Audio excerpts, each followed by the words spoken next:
Hello friends, हम लोग water content ज्ञात करने के लिए अलग अलग मेथड पढ़ रहे हैं और इस वाले वीडियो में हम लोग पढ़ेंगे रेडिएशन मेथड। ठीक है, तो वाटर कंटेंट ज्ञात करने के लिए जो रेडिएशन मेथड है ये ऐसी सॉइल के लिए यूज करते हैं या ऐसी कंडीशन है सॉइल की कि हमें वहीं उसी जहाँ पे मिट्टी है, जहाँ पे सॉइल है, जिस कंडीशन में है उसी कंडीशन में रहते हुए हमें उसका वाटर कंटेंट ज्ञात करना हो तो हम जो है रेडिएशन मेथड का यूज हम करते हैं। ठीक है, तो इस मेथड द्वारा जो है इन सिटू कंडीशन या नेचुरल कंडीशन में सॉइल का वाटर कंटेंट ज्ञात करते हैं। ठीक है, अब देखो कई सारे लड़के चाहे कई सारे जो बच्चे होते हैं, बच्चा तो मैं भी हूँ, तो बहुत सारे जो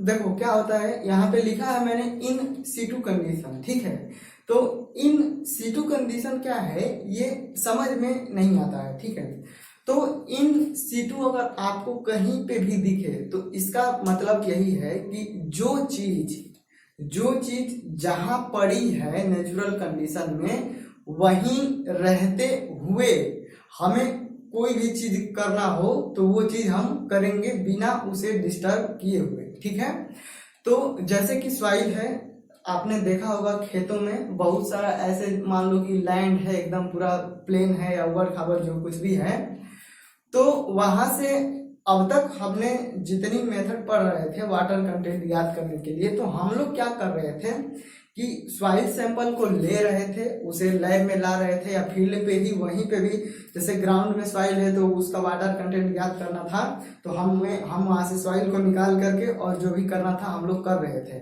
लेकिन इस मेथड में हम लोग सॉइल को बिल्कुल डिस्टर्ब नहीं करेंगे, जैसी है जहां है वो वहीं रहे। इसी कंडीशन को हम लोग बोलेंगे इन सिटू कंडीशन। ठीक है, या नेचुरल कंडीशन। तो उसी कंडीशन में रहते हुए हमें उसका वाटर कंटेंट ज्ञात करना है, तो रेडिएशन मेथड में वही हम लोग करेंगे। और इस विधि से जब हम वाटर कंटेंट ज्ञात करेंगे तो ये एक्यूरेट नहीं है, ओवन ड्राई मेथड की तरह मोस्ट एक्यूरेट नहीं है, ये लेस एक्यूरेट है। ठीक है, तो ये पॉइंट जो है दोनों आपको इसमें ध्यान रखने लायक है कि इन सिटू कंडीशन में ही इस विधि से सॉइल सैंपल का या सॉइल का जो है वाटर कंटेंट हम लोग ज्ञात कर लेते हैं। देखो अब मैं यहाँ पे लिखाऊंगा कुछ नहीं, जो है बस इतना ही है।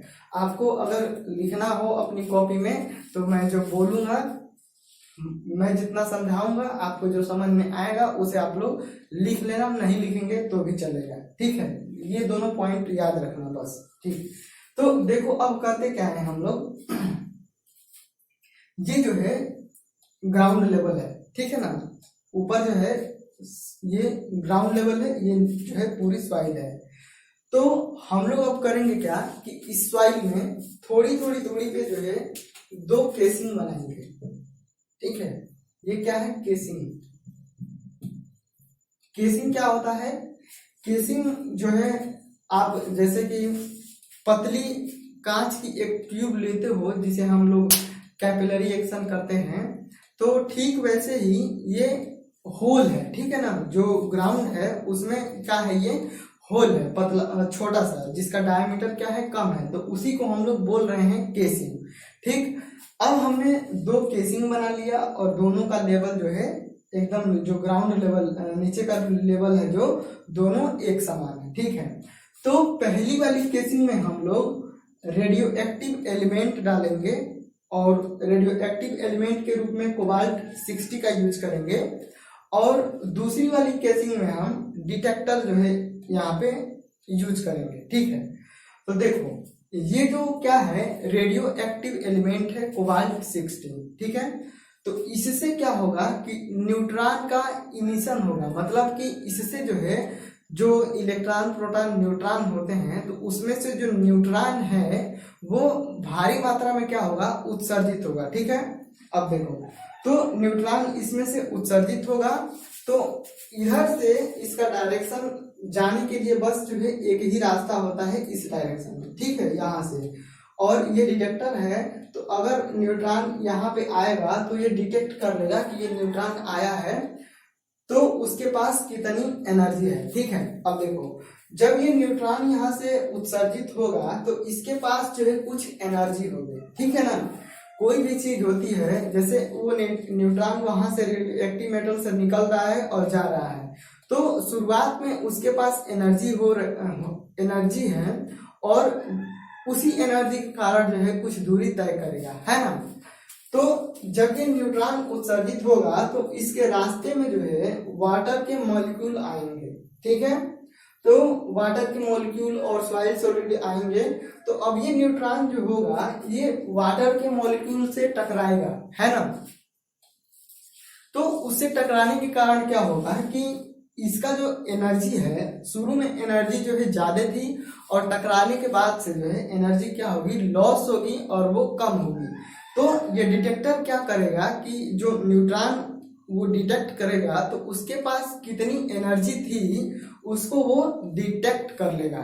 ठीक है, तो अगर इसमें वाटर कंटेंट की, अगर वाटर की मात्रा अगर इस सॉइल में ज्यादा होगी तो जो न्यूट्रॉन उत्सर्जित हो रहे हैं उनका एनर्जी लॉस भी ज्यादा होगा।